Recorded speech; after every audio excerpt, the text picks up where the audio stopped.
Good morning and good afternoon, everybody. It's a pleasure to have you in today's call.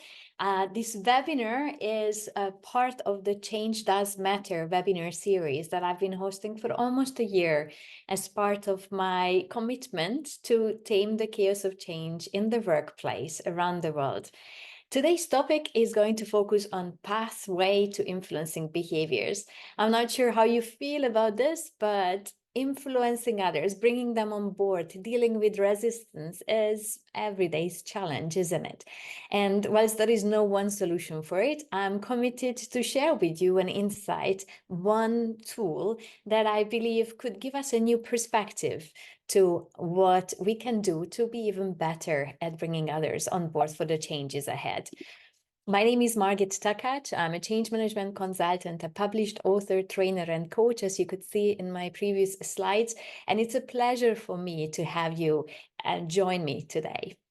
What can we expect? I have planned these 45 minutes very carefully because there is so much to talk about. And I really would like you to walk away with a feeling that it was relevant, useful, and I can't wait to try it out. We will start with a bit of a discussion about why it's so important to feel that we have our own authentic approach to influencing. We all have our own preferences, experiences that has shaped our approaches. And I believe that knowing where the fine line is with influencing and other interventions gives us a good context for today's webinar. Then we're going to spend most of the time with a bit of an out-of-the-box thinking. I have brought to you two case studies. We'll see how much we can go deeper into both of the stories. One is related to kids, which I'm sure in case you are parents or you are friends of parents, you would be able to relate to in terms of it being a bit of a challenge to convince them to change certain behaviors.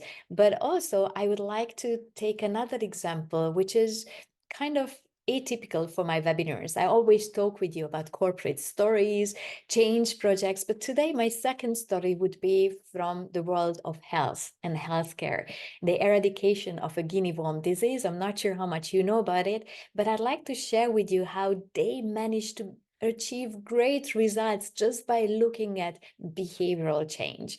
And as I mentioned to you from the book called Influencers by Patterson, Grenny, and the whole team, the 6 sources of influence tool is something that's pragmatic and hopefully you can bring back to your workplace as well.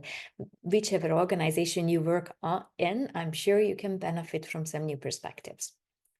So you are in the right place if you want to broaden your outlook. I do recognize that I've had over 120 people showing interest in joining today's webinar, and we have hundreds of years of experience with stakeholder management. But if you want to broaden your outlook and your horizon and get a new perspective, as well as you're willing to consider a new structure, then I think you're going to have a really good time over the next 45 minutes. What we're going to do is we're going to talk about the fine line between manipulation and influencing. In so many of my workshops, people say, yes, but if I do that, does that mean I would be manipulating? Let's talk about that for a moment to make sure that we clear any doubts. I'd like to share with you the inspiring stories because just being able to look beyond the box, being able to look outside of the box, so to speak, allows us to have a fresh perspective that sometimes is all that we need.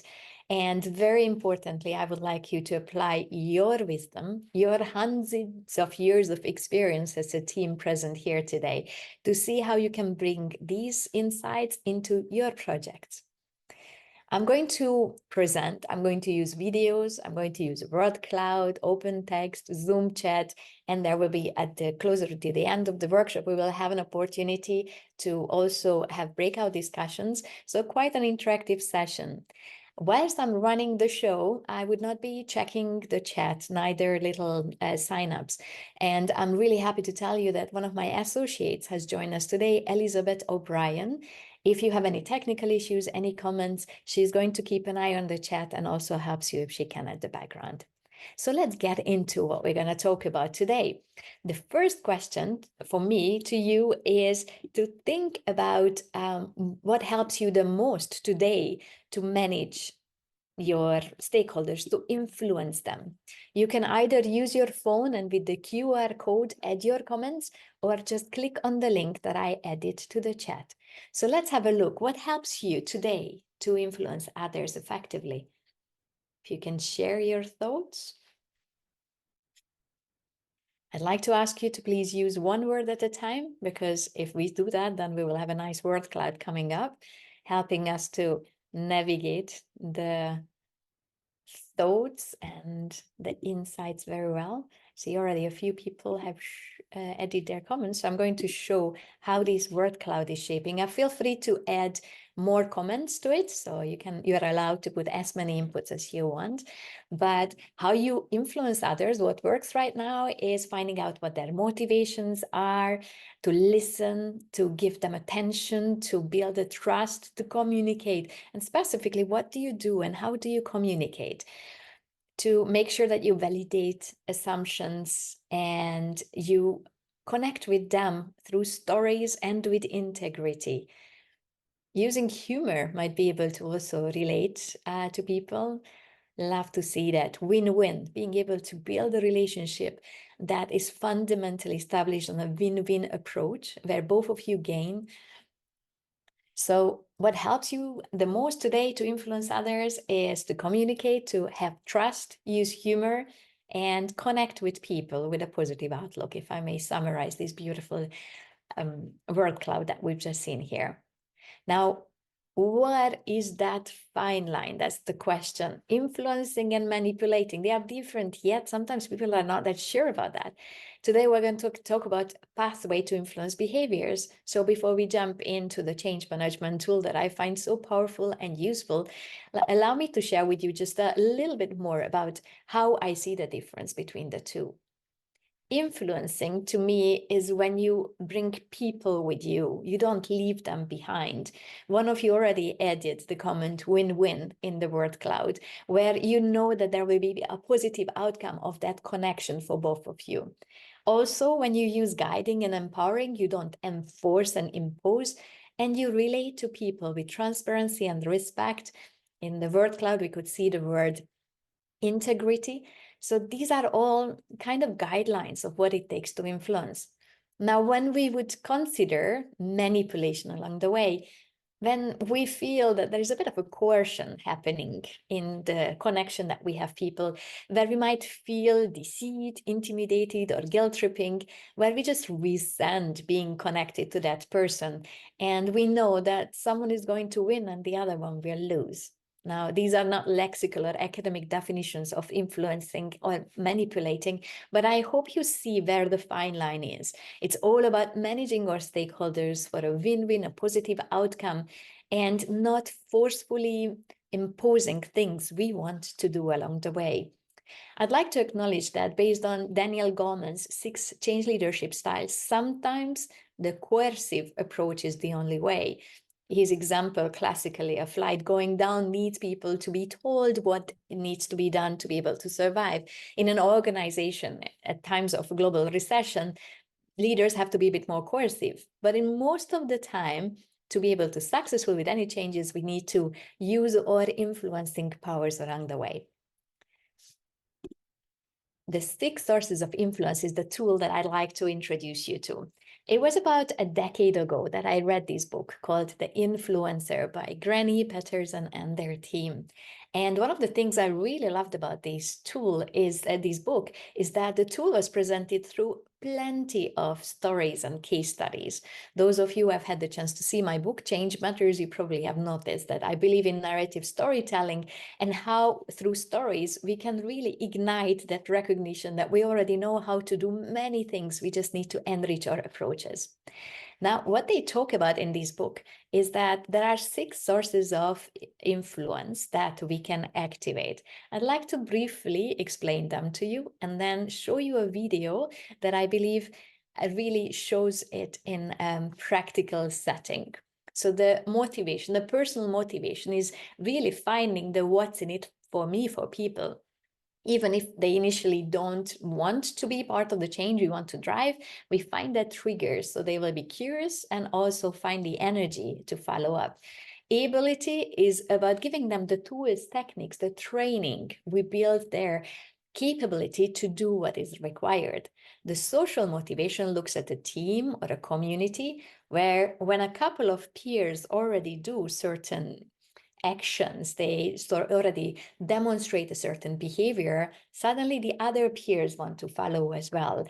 And that relates to finding strengths in numbers when you use that power that the team holds and create the environment to drive the change, which links to the structural bit related to motivation. How can you maintain the interest? Are there any ways to reward people for new behaviors? And very importantly, have you adjusted the environment, the infrastructure, the policies, the tools, the equipments in a workplace for people to follow what you've started? About 15 years ago, I had one project where we were moving from Excel-based data management to Access. A long time ago, I know. But what happened is after all the communication about the what, the why, the how, all the trainings, people were still given access to the Excel spreadsheet. So obviously, as we didn't take that away from them, instead of using the new system Access, they continued going back to the old behaviors, because why fix it when it isn't broken? When people have got good experience with something, it's really nice, really difficult to change their behaviors along the way. The next slide, I would like to show you one of the videos that I find very impactful, and it's based on a story from the influencer book. The son of Joseph Grenny did an experiment with other kids, and his objective was to change the behavior of the kids to make sure that they are going to wash their hands. It's going to take 6 minutes. Please pay attention, because after that, I'm going to draw on your experiences, what really caught your attention, and I will show you how we can refer back to these 6 sources of influence. The video will refer back to it as well, so I hope it will bring it all together. So let's have a look. What you're about to see is real. Real kids doing real things. Just thought you should know. My name's Hiram Grenny, and I was there for the whole thing.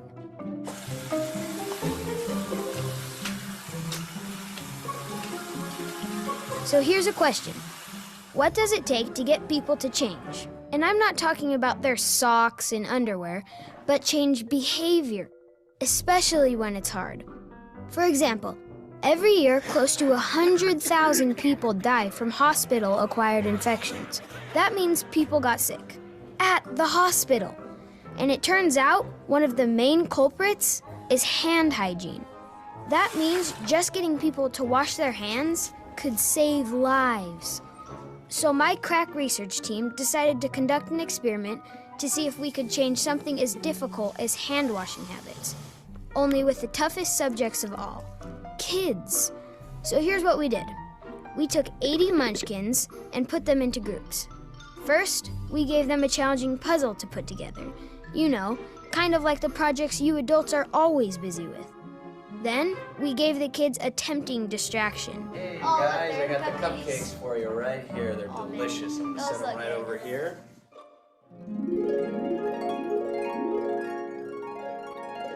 Once I see that you guys have put the whole puzzle together correctly, I'll raise my flag, just like this, and then I'll blow my whistle. Okay, and when I do that, you guys can all go and get your cupcake. So what would it take to get these kids to wash their hands? How about a good reason? So one thing you guys should know, there was a sick kid in here playing with the puzzle pieces. He had a runny nose and coughed a lot, so there's probably a lot of germs on everything. But there's hand sanitizer over there on the table that you can use to wash up. Okay, which will win out? Delicious frosted cupcakes or the fear of the typhoid toddler? Let's watch.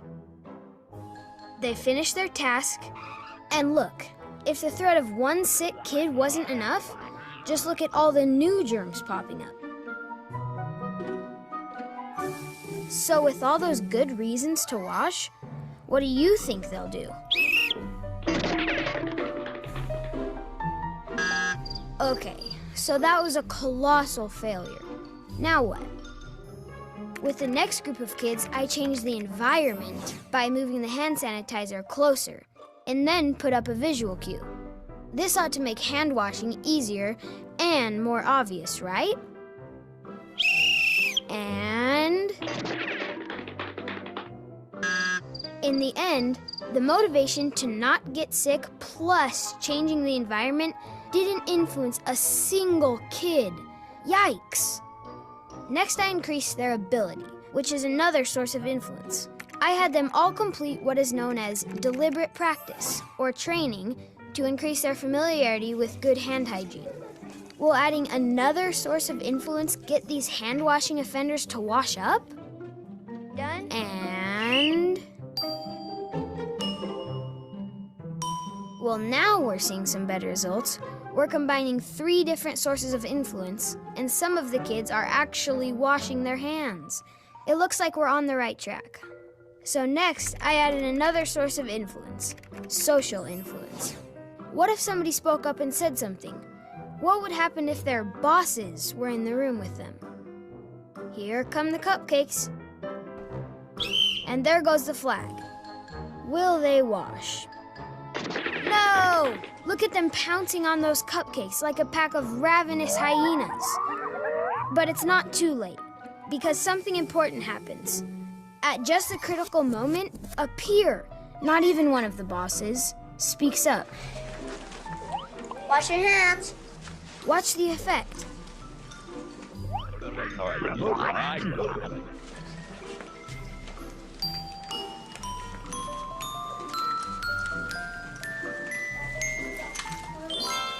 Success at last! So social motivation obviously made a difference. But was it the only thing that mattered? What about our other sources of influence? Here's what my kids had to say. This time, I was walking over to get my cupcake, but then someone said, wash your hands, because this boy had the sniffles in here. So what's the point? We often underwhelm overwhelming problems. We try a couple of things, and when they don't work, we give up. But my dad and his colleagues discovered the secret to overcoming tough problems. You need to combine at least 4, preferably more, sources of influence. And it doesn't matter if you try it with kids or hospitals, at the office, or even at home. If you use 4 or more sources of influence, your chances for success go up 10 times. 10 times! So there it is. The key to changing almost anything is to marshal the power of at least 4 or more sources of influence, but preferably all 6. And heaven knows, we need it. This is a really brilliant video from real life. I'm sure you can relate to how difficult it might be to change behaviors and ask people to change behaviors. But as you see, while the video talks about the kids washing hands, this is something that can be applicable in hospitals, in the workplace, and even at home. What I'd like to ask you to do is to help me understand what are your aha moments from this video. And I would like to invite you to use the Zoom chat for this. So please write, what are your aha moments from this video? And whilst I'm waiting for your inputs, and I'd like to share it with the wider audience, I would like to share with you what examples I picked up for each of the 6 dimensions or sources of influence. So when it comes to All Washed Up, the movie that we just saw, there was a clarity about how warning kids about the germ can trigger that personal motivation when they see that they can get sick. That can get a bit more interest in washing hands. Teaching kids properly how to do hand washing. You might remember at a certain point they did a demonstration. In the corporate world, we call it training, workshops, capability building, but that's just one of the 6 sources of influence, finding the what's in it for me and the trainings, the capability building. The third one in this example was the peer reminding to wash hands. If I project that to the corporate world, I always invite people to think about champions who are willing to drive the change with you, dear change leaders and managers, people who are from the stakeholder groups, who are influential, preferably, but also are willing to talk about it positively. So if you think about your change initiative, if you have the what's in it for me, a strong why, if you do the training capability building, and also you find those peer champions, you might be on the right track and instigating the behavior change. The fourth one is the authority demonstrating hand washing. In this case, in the video, we saw two kids being dressed up as the bosses with their little stethoscopes.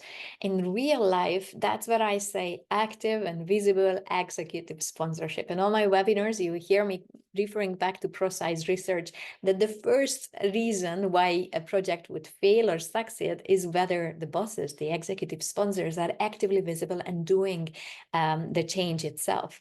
The fifth one is offering cupcakes as a reward for hand washing. That was the reward. That was so enlightening and so positive for people, for the kids to follow. In a corporate setting, the cupcake might be a verbal acknowledgement, a mention in the newsletter. And if the organization is financially well off, there might be some bonuses attached, but I know that is not the case many times. And changing the environment is placing the hand sanitizer within easy reach with a sign. I thought that was a brilliant demonstration of it. For example, if we want people to use a new system, I gave you the corporate example of moving from Access to Excel to Access-based data management. If we make the old system still available, people will likely go back to it because of habits and routines. So I'd like to share with you a couple of those insights from the participants. So today, what stood out for you? Thank you so much for all these comments. So the power of the human voice, beautiful, Irene. Reason alone does not help. So true, Valerie. We focus so much on our change communication about the what, the why, but we need a little bit more for really creating the environment for people to change their behaviors in the workplace. The catalyst and real power was social and peer combined with the other influencers. Very well put, Rory. We can't just rely on one. We need to see who else we can really involve in the change. People are influenced with different sources. That's very true, Dora. Some of us are more inclined towards one than the other. That's why the authors of this book recommend to pick at least four out of the 6. Even when you feel you've done everything, warning, sanitizing available, it's not enough. So let's not get frustrated. Maybe we can have a different perspective to see what else we can do to bring people on board. Thank you, Elizabeth. Kendra says that we need so many sources combined to influence group behavior. We do, and it might feel that you already do some of them. So build on those and see which one or two you can additionally consider doing for your change projects. Colin said, would the peer pressure have worked on its own? Based on the book, and if you have the chance to read either the version I showed to you before or the version that the video talks about, they say that based on their analysis, research, it would not be enough, just the peer pressure. So combine it with others as well. The constant reinforcement and through many different channels, spoken word, written word, demonstration, facts alone are not enough. So true, James. Some of us are inclined to use facts and numbers all the time, but we need to use other sources as well. Irina has a question. I did wonder if the hand wash was positioned beside the cupcakes under sign to wash hands. Initially, they were not, Irina. Later, the young researcher placed the hand sanitizer just by the toy, and that helped. Enabling by modeling or training a peer's voice, find relatable messages is important. Very true, Julia. The rule of at least forces of influence. Let's remember, we need several of them to really work. Now I see many comments, and I promise I will make them all available as part of the follow-up of today's workshop. But allow me to show you yet another story. So All Washed Up was about kids changing behavior. But as I was reading that book about a decade ago, there was another story that really blew my mind. My background is not much to do with healthcare, so I did not know about the Guinea worm disease, and maybe some of you are in a similar situation. So what I did from the WHO, the World Health Organization, I looked up a 1-minute video to explain that. And then after that, with my own words, I would like to share with you what has been happening with the Guinea worm disease eradication. So this is just a 1-minute video from WHO so that we can visualize what this disease is.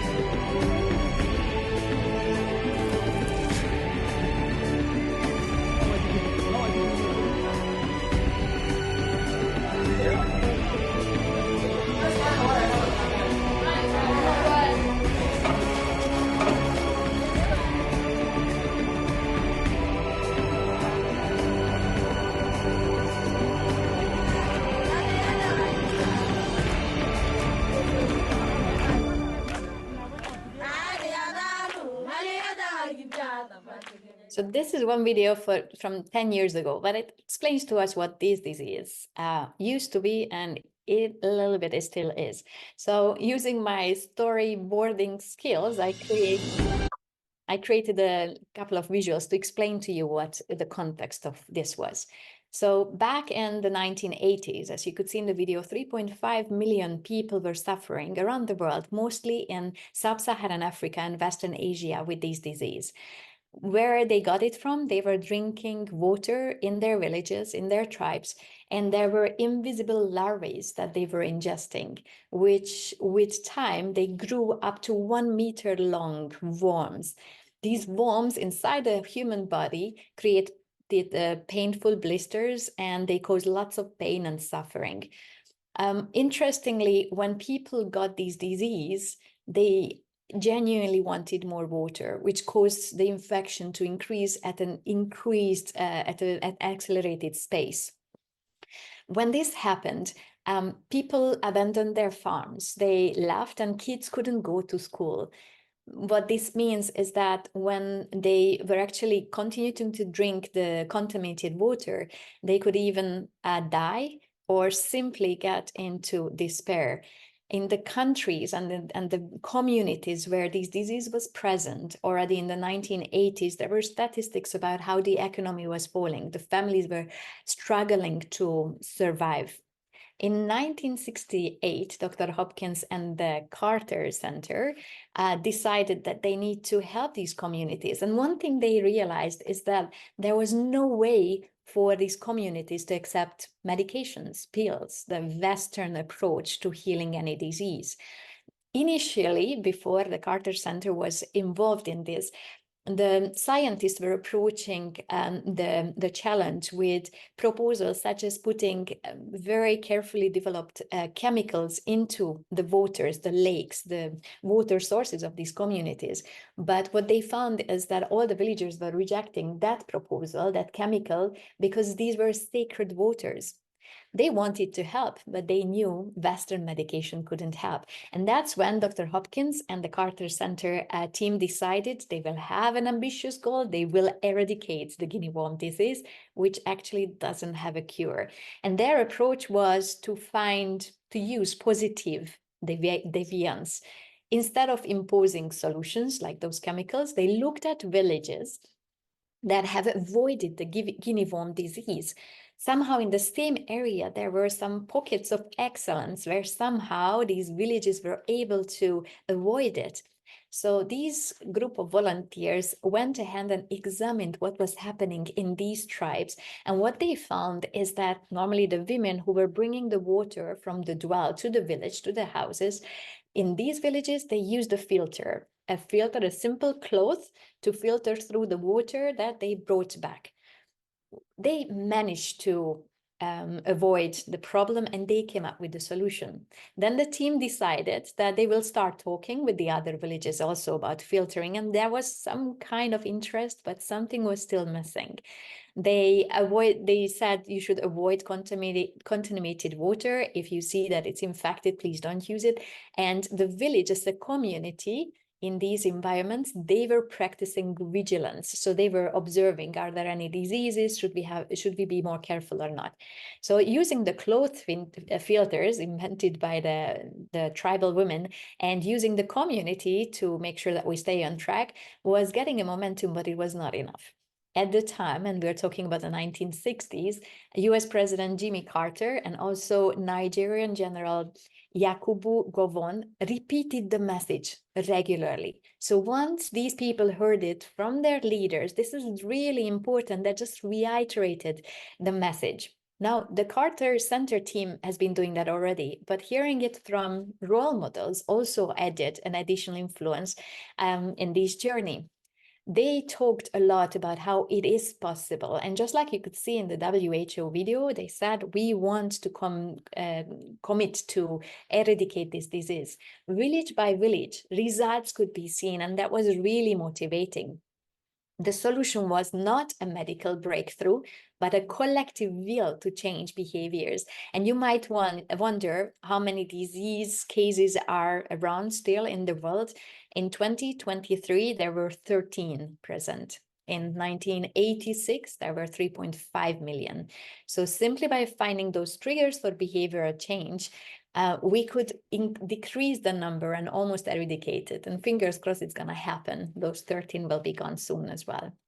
Now, these stories from the health world, fascinating story. But if you see this, it's also not an imposed, enforced change. It is an invitation to be part of a change initiative from a point of view of committing to amend our behaviors. And I'm talking about the tribal villagers.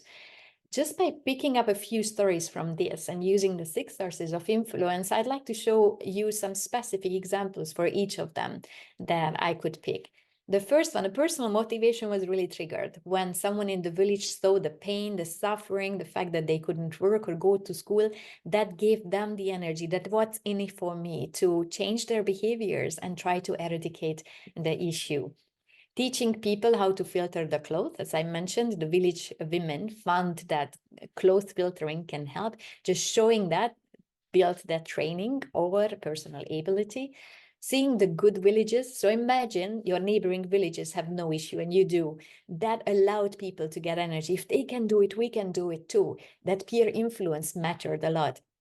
And also hearing from the 2 leaders who were giving them hope and telling them that it's possible. And villages working together, the collective vigilance was super important in the 3-step approach that the Carter Center team identified. They could see the visible impact because the families could work, they could get money because they could work on the fields and the kids could go to school. The economy was improving. And very importantly, the whole volunteer team made sure that the tools, the materials, which is basically the filtering clothes, was available and people knew what it would take. Now, it's rather different context from the hand washing, but it is a very insightful example to ponder a little bit about.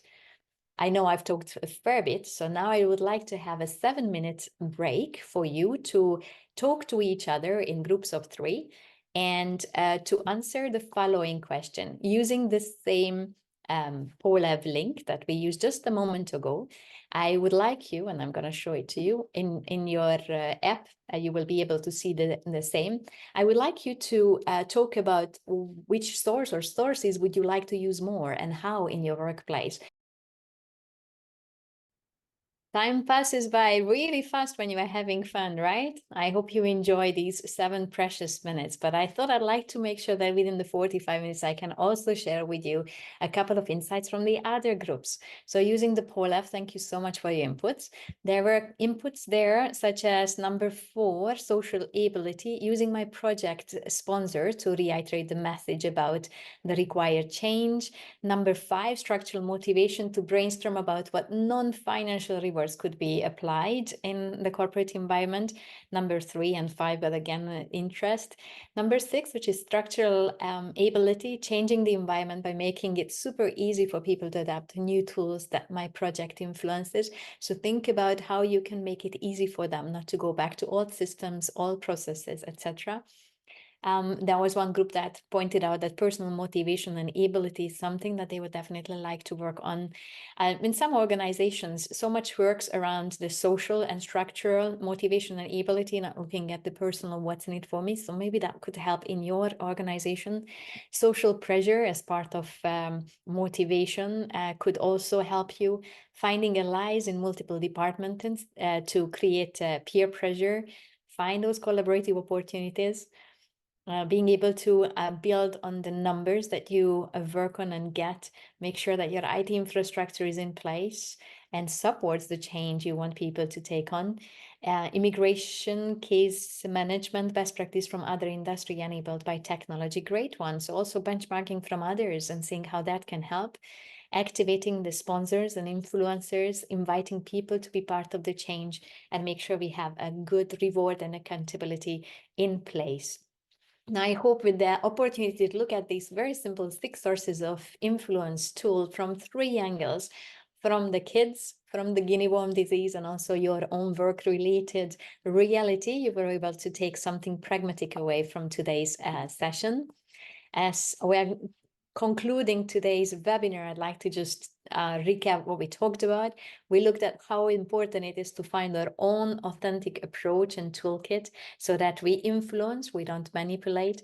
We looked outside of the box by looking at 2 case studies from the non-corporate realities. And we also looked at how and what we could bring back to our own work today and act upon already this afternoon. You might wonder how we could collaborate. It's my invitation for you to consider the Change Confident Academy, which I launched last year. It's an 8-week program. If you face inertia, there's lots of resistance at your workplace, you feel stuck with managing them and you can't get the change leaders on board, it might be a solution. This 8-module program that I designed is online, is asynchronous. There are weekly videos for 20-25 minutes with workbooks, quizzes, group coaching sessions, and also the opportunity to network with like-minded people from different backgrounds. If you are interested, feel free to check on the QR code, the link, watch the short video and decide if it's for you. If not, then following a workshop, I'm going to record a little bit of a lucky draw for everyone who has joined me today. I'm going to record a lucky draw so I can give to 5 winners a copy of my book, Change Matters. And you will be contacted, all of you will be communicated who the winners are. And I hope you will be able to enjoy my narrative storytelling too, to engage you in the process of managing your changes even better at your workplace. As a closing note, I'd like to finish with Maya Angelou's quote, which I think beautifully describes what change and change management is really about. I have learned that people will forget what you said, people will forget what you did, but they will never forget how you made them feel. So remember, maybe some parts of the 6 sources of influence clicked with you. See how you can bring it back to your workplace so that you make your colleagues and stakeholders feel the way you want them to feel with your changes. Thank you so much for joining me today, and I look forward to seeing you at the next webinars. Wish you a lovely morning, afternoon, and evening wherever you are. See you.